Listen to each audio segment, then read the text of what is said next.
नमस्कार, मैं हूं संजय समर। सन्मार्ग लाइव के चुनावी चक्कलस में आपका स्वागत है। हमारे साथ है प्रदीप सिन्हा, प्रदेश पूर्व प्रवक्ता है। हमारे बाएं तरफ है वरिष्ठ पत्रकार राकेश जी। आज हम जानना चाहेंगे कि भाजपा में अलग का कोहराम मचा हुआ है। नीलम देवी ने चतरा से ज्वाइन किया, जिसके चलते वहां के भाजपा कार्यकर्ता नाराज है। सूचना मिल रही है अन्नपूर्णा देवी ने भी भाजपा ज्वाइन कर लिया है। वहां भी भाजपा कार्यकर्ताओं के बीच कसमकस चल रही है, लेकिन अभी तक मामले सामने आए नहीं है। लेकिन भीतर कितनी फल्गु नदी की लहर चल रही है। सबसे पहले प्रदीप जी बताएं कि ये जो पूरी उम्र अन्नपूर्णा देवी रही भाजपा में, माफ करेंगे राजद में, अभी अचानक भाजपा में आ गई हैं, तो क्या कार्यकर्ताओं के भीतर किस तरह का नाराजगी है? देखिए, कार्यकर्ताओं के भीतर नाराजगी कहीं नहीं दिखाई देगी आपको। जो भाजपा के अनुशासित कार्यकर्ता हूं तो पार्टी के वरिष्ठ नेताओं के फैसले का स्वागत करते हैं।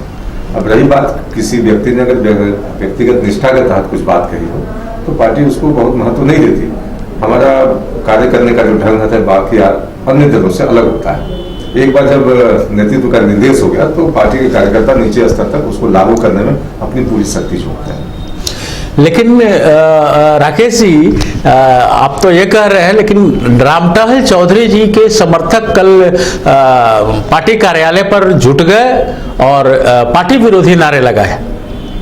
देखिए, जो कुछ परिस्थितियां हैं अभी खास करके पूरे देश के चुनाव को लेकर के, उसमें कहा जा सकता है कि लोग चाहते हैं कि सीधे सीधे जल्दी से जल्दी सत्ता में आना। और अभी जिस तरीके से बातचीत हो रही है कि बीजेपी की स्थिति जिस तरीके से पिछले चुनाव में देखने को मिली थी, उसके बाद से लगातार इस बात का जिक्र किया जा रहा है कि सीटों को लेकर किस तरीके से बातचीत होगी, किस तरीके से लोग वहां पे काम कर पाएंगे। क्योंकि पहले से जो सांसद रह चुके हैं उनको पूरी उम्मीद थी कि सारे सांसदों को टिकट मिलेगा, क्योंकि परफॉर्मेंस वाइज भी माना जा रहा था कि बेहतर रहे। और बीजेपी ने जिस तरीके से शासन किया है तो लोगों को इस बात की जानकारी मिल रही थी कि शायद जो सिटिंग कैंडिडेट है उनको नहीं हटाया जाएगा। लेकिन पार्टी के अंदर खाने में कई चीजें चल रही थी और उसके बाद से जो समीकरण सामने आए हैं, खास करके जो फीडबैक कार्यकर्ताओं की तरफ से आया है, उसके बाद से पार्टी ने निर्णय लिया। तो रविंदर राय की टिकट कटने की भी बात चल रही है, अन्नपूर्णा देवी की टिकट मिलने की भी बात चल रही है। रविंदर राय यहाँ प्रदेश अध्यक्ष रह चुके हैं, ऐसे कद्दावर नेता का टिकट कटने की बात हो रही है। यहाँ से सुनील सिंह की टिकट कटने की बात चल रही है। सबसे वयोवृद्ध है अभी रामटहल चौधरी, इनके टिकट कटने की बात चल रही है। इन सब चीजों को लेकर के पार्टी किस नजरिया से देख रही है? टिकट कटने का आखिर आधार क्या बनाया जा रहा है? क्योंकि ये सब तो समर्पित कार्यकर्ता रहे हैं पार्टी के। देखिए, पार्टी किसी का टिकट नहीं काटती। आप ये समझ लीजिए कि पार्टी किसी अन्य कार्यकर्ता को मौका देने जा रही है, तो स्वाभाविक रूप से कोई रिप्लेस होगा तभी नया आएगा। और पार्टी की यह सोच रही है कि हम युवा पीढ़ी को आगे लाए, ज्यादा से ज्यादा नेतृत्व वर्ग तैयार करें पार्टी के भीतर। और जहां तक प्रश्न है कि दूसरे दलों से जो नेता हमारे यहाँ आ रहे हैं, तो आप इसको इस रूप में देखिए कि हमारे दल की स्वीकार्यता बढ़ी है, दूसरे दलों में असंतोष है, वहाँ लीडरशिप को लेके आप कह सकते हैं वहाँ की स्थिति है, तो वहाँ बिल्कुल अंधेरा सा लगता है लोगों को। एक स्वाभाविक नेतृत्व करता देश के सामने नरेंद्र मोदी का नाम है और लोगों को लगता नहीं भाजपा एक अनुशासित दल है, संगठित दल है, तो इसके साथ चला जा सकता है। इसलिए बड़ी संख्या में लोग हमारे दल की ओर स्वाभाविक उनका रुझान होता है। हमारे पार्टी के दरवाजे हर किसी के लिए और हर वर्ग के लिए खुले हुए हैं, हम उनका स्वागत करते हैं। राकेश जी, आप कितने सहमत हैं प्रदीप जी के बातों से? देखिए, अपेक्षाएं बहुत ज्यादा बढ़ गई हैं। खास करके जो अभी देखें, आपके अन्नपूर्णा देवी की बात आ रही थी कि अन्नपूर्णा देवी सीधे सीधे पूरे जीवन अपना आरजेडी में गुजारी, उसके बाद से अब बीजेपी में चली गई। इसके अलावा कई ऐसे लीडर हैं जो अब जाने की तैयारी कर रहे हैं। अभी लोकसभा का चुनाव है और हो सकता है कि जो अपेक्षा बन रही है उसमें वो शायद उनके लिए अच्छा बेहतर साबित हो या नहीं हो, तो सब सवाल खड़ा होता ही है। क्योंकि पहले भी ऐसी स्थिति आई है जब कोई दल छोड़ के लोग गए हैं, उसके बाद से उनको जिस उम्मीद से गए हैं वो शायद पूरा। अब नीलम देवी की ही बात की जाए, नीलम देवी ने जिस तरीके से अपना जो पद छोड़ के आया था वहां पे पार्टी को, उसके बाद से बीजेपी में शामिल हुई थी कि शायद उनको टिकट मिल जाएगा, लेकिन अभी भी उहापोह की स्थिति बनी हुई है। अन्नपूर्णा देवी के भी मामले में आज ज्वाइनिंग जरूर हो गया है, लेकिन अभी क्या होगा, किस तरीके से होगा, ये देखने वाली बात होगी। और सबसे बड़ी बात तब होगी जब तो क्या अन्नपूर्णा देवी को कोडरमा सीट दे रही है पार्टी? ऐसी कोई सूचना आप लोगों के पास? देखिए, मैं तो एक पार्टी का छोटा कार्यकर्ता हूँ। पार्टी कौन सा फैसला क्या कब लेनी है उसका निर्णय ऊपर से स्तर पे होता है। इसके लिए चुनाव समिति बनी है, पार्लियामेंट्री बोर्ड है, तो वहां लोग तय करेंगे किसको किस सीट से चुनाव लड़ाना है। तो आप कह सकते हैं कि ये विषय वस्तु का केंद्रीय नेतृत्व के पाले में है। केंद्रीय नेतृत्व फैसला लेगा, वो यहाँ के राज्य इकाई को भी पालन करना है, जिला इकाइयों को भी उसके तहत काम करना है। इस दल बदल का असर क्या पड़ेगा पत्रकार के नजरिए से? देखिए, जिस तरीके से लोगों का पे एक जनादेश है, खास करके लोगों की एक भावनाएं होती हैं, जब पार्टी में जो महत्वपूर्ण लोग हैं उनको अगर दरकिनार किया जाता है तो निश्चित तौर पे कहा जा सकता है कि वे दूसरी पार्टी की ओर जाने की कोशिश भी कर सकते हैं। अभी बीजेपी की टिकटों का बंटवारा हुआ है, उनके सीटिंग जो है उनकी बातचीत की जा रही है, लेकिन जो कुछ जानकारी आ रही है कि जो लोग थोड़ा क्षुब्ध हैं, नाराज हैं बीजेपी में, वे दूसरे दल यानी कि विपक्ष में जो लोग दल हैं उनसे संपर्क में है और बातचीत कर रहे हैं कि हो सकता है कि कहीं ऐसा ना हो कि जिन लोगों को टिकट नहीं मिला फिर वो पार्टी छोड़कर दूसरी जगह पे चल जाए। तो ये कितना बड़ा प्रभाव पड़ेगा इस बार के चुनाव में, ये थोड़ा वक्त लगेगा जरूर, लेकिन मुझे लगता है कि 1-2 दिन के अंदर सारी चीजें सामने आ जाएंगी और इसका असर जरूर देखने को मिलेगा चुनाव पे। महागठबंधन को किस नजरिया से देख रही है भाजपा? महागठबंधन के शामिल जो दल है उसमें आप देखिए आपस में ही असमंजस की स्थिति है। कल प्रेस कॉन्फ्रेंस हुई, उसके बाद राजद के जो विरोध के स्वर है वो सब कुछ सामने है। आप कह सकते हैं कि एक आम सहमति नहीं है। प्रेस कॉन्फ्रेंस में राजद का कोई नेता उपस्थित नहीं था, तो एक तरफा कार्रवाई हो रही है और कि छोटे दलों पर दबाव बनाकर एक आप कह सकते हैं कि शोषण का पूरा मैप तैयार है। तो निश्चित रूप से उस दल के कार्यकर्ता जब विक्षुब्ध हैं, शोषित महसूस कर रहे हैं, कहीं उनकी बात नहीं सुनी जा रही है, तो एक विकल्प है उनके सामने भारतीय जनता पार्टी, जिसकी राज्य में भी सरकार चल रही है, केंद्र में सरकार चल रही है। क्या महागठबंधन से भाजपा को नुकसान होने की संभावना है क्या? अभी भाजपा के कुल 12 सांसद हैं। वही मैं चर्चा कर रहा था कि अभी 12 सांसद हैं, 14 में से 12 सीट बीजेपी के पास पड़ी हुई हैं और सबसे अहम सवाल बीजेपी के लिए और चुनौती भी होगा कि 12 सीट को बचा पाएंगे या नहीं बचा पाएंगे, क्योंकि पिछले बार का मैं आंकड़ा देख रहा था, जहां जहां मार्जिन की बात आ रही थी तो निश्चित तौर पे कहा जा रहा था कि दूसरे स्थान पर जो लोग भी जीत कर आए थे, जो लोग जीते थे उनसे जो सेकंड पोजीशन पे जो लोग थे उनका मार्जिन कुछ ऐसा भी नहीं था कि नहीं, बहुत ज्यादा कम था। और जब सारी पार्टियां एक साथ, मतलब अभी जो गठबंधन बना है उनके वोटर्स अगर एकजुट हो जाते हैं तो निश्चित तौर पे ये प्रभाव पड़ेगा और 12 सीटों को बचा पाना बीजेपी के लिए सबसे बड़ा चुनौती होगा।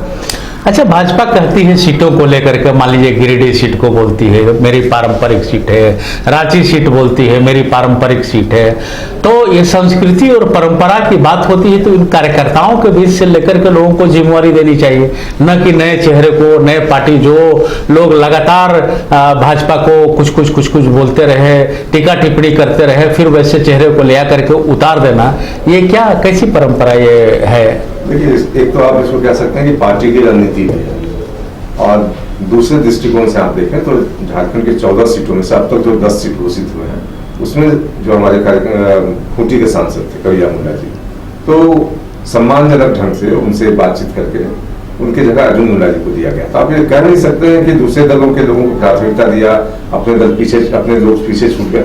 अपने लोगों के भी ख्याल रखती है पार्टी और दूसरे दल से जो गद्दावर लोग आते हैं तो यथोचित उनका जो सम्मान हो और कौन किस पद के लिए उपयोगी हो सकता है, तो पार्टी समग्र विचार करती है, उसके बाद ही फैसला करती है। नहीं, जैसे कोडरमा की चर्चा करें तो रविंद्र राय जी भी आपके कद्दावर नेता हैं, यहाँ प्रदेश अध्यक्ष रह चुके हैं, मंत्री रह चुके हैं, इसके अलावा इस बार वो सांसद भी थे और सूचनाएं जैसी आ रही हैं कि उनका भी टिकट कट रहा है और अन्नपूर्णा देवी को लाया गया है वहां से चुनाव लड़ाने के लिए। ऐसी सूचना है, अभी कंफर्म नहीं है। कोई भी कार्यकर्ता पार्टी में अपनी राजनीतिक यात्रा शुरू करता है तो उसकी भूमिका हर वक्त बदलती रहती है। ऐसा नहीं कि कोई व्यक्ति आज प्रदेश अध्यक्ष है तो वो लंबे समय तक प्रदेश अध्यक्ष ही रहेगा, उसकी भूमिका बदलती है और पार्टी का नेतृत्व तय करता है कि आपको किस भूमिका में पार्टी उपयोगी समझती है।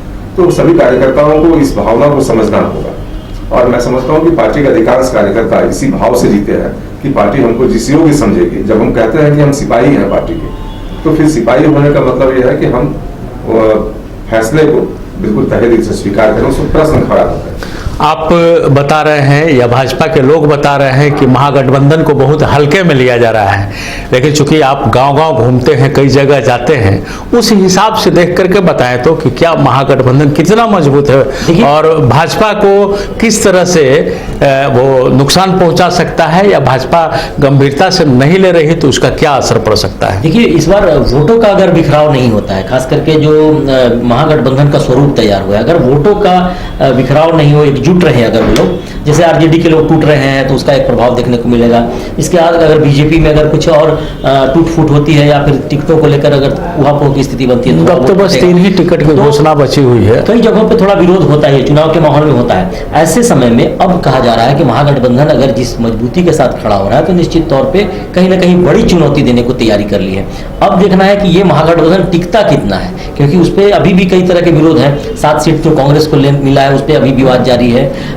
लेफ्ट की तरफ से अभी कहा गया है कि उनको सभी सीटों पर चुनाव लड़ने की तैयारी कर रहे हैं। आरजेडी अब अलग से तैयारी कर रही है, तो उसका प्रभाव सीधे सीधे देखने को मिलेगा। लेकिन अभी भी महागठबंधन एकजुट रहेगा तो काफी मजबूती उसे मिल सकती है। जी, आपका मानना है कि महागठबंधन काफी मजबूत हो सकता है, आप इसको किस ढंग से ले रहे हैं? देखिए, कोई भी प्रतिद्वंदी जब चुनाव के मैदान में होता है तो हम उसको हल्के से नहीं लेते। निश्चित रूप से हमारा प्रतिद्वंदी जब हमको चुनौती देने की मुद्रा में खड़ा है तो हम अपनी पूरी शक्ति लगाएंगे। हमारी जो सांगठनिक शक्ति है, उसके अलावा हमारी जो वैचारिक शक्ति है, उन सारी चीजों को लेकर। तो झारखंड में कितना टारगेट लेकर के आप लोग चल रहे हैं? टारगेट तो 14 के 14 जीतना चाहते हैं, और पिछली बार इसी राज्य की जनता ने हमको 12 सीटें दी थी। तो निश्चित रूप से राज्य की जनता के बुद्धिमत्ता पर भी भरोसा है, और नरेंद्र मोदी जी की सरकार ने जो 5 वर्षों में गरीबों के लिए और पिछड़े वर्ग के लोगों के लिए और जन सामान्य के लिए जो काम किए, मध्यम वर्ग के लिए जो काम किया, तो निश्चित रूप से उसका प्रतिफल आपको दिखाई देगा इस चुनाव में।